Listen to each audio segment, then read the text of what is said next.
అంబేద్కర్ కోనసీమ జిల్లా రామచంద్రాపురం ఆర్టీసీ డిపోలో సుమారు 30.05 లక్షల నగదు గల్లంతైనట్లుగా అధికారులు గుర్తించారు. డిపో క్లర్క్ ఏ ప్రభాకరరావు కోటేశ్వరరావుపై డిపో మేనేజర్ పోలీసులకు ఫిర్యాదు చేసినట్లుగా సమాచారం. వ్యవహారం వెలుగులోకి వచ్చిన ఆగస్టు 18 నుంచి క్లర్క్ విధులకు హాజరు కాలేదని అధికారులు తెలిపారు. విజిలెన్స్ అకౌంట్స్ అధికారులు డిపోలో తనిఖీలు కొనసాగిస్తున్నారు. మ్యారేజ్ స్పెషల్ బస్సుల వసూళ్ల డబుల్ డ్యూటీలకు సంబంధించిన లెక్కల్లోనూ అవకతవకలున్నట్లుగా తెలుస్తోంది. ఘటనపై పోలీసులు కేసు నమోదు చేసి దర్యాప్తు చేస్తున్నారు.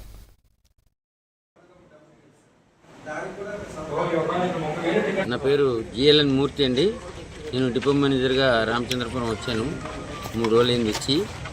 ఈ డే 1 మాకు కొద్దిగా ఈ క్యాష్ దగ్గర ఏదో తేడా అనిపించి ఈ ఆన్ కాల్ డ్రైవర్స్కి పేమెంట్స్ విషయంలో కొద్దిగా తేడా అనిపించి డౌట్ వచ్చి చెక్ చేయగా కొంత డబ్బు ఈ డీసీ ఎర్నింగ్స్ అని పైన ఏపీకే రావు అతను మిస్ పోలీస్ కంప్లైంట్ ఇవ్వడానికి ఇప్పుడు ఏ విధంగా గమనించారండి ఇది ఈ లోటుపాట్లు జరిగాయి? డ్యూటీ చేయడానికి డబ్బులు ఇచ్చినట్టుగా ఒక చూసాం సార్.